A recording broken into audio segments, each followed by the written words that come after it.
beautiful is it to live in a world where nothing lasts forever, where we must learn to fall in love with the love inside of us, because only then will every moment living be worth dying for.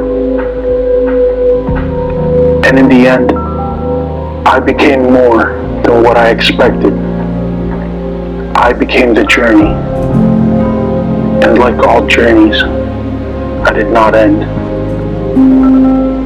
I just simply changed directions and kept going.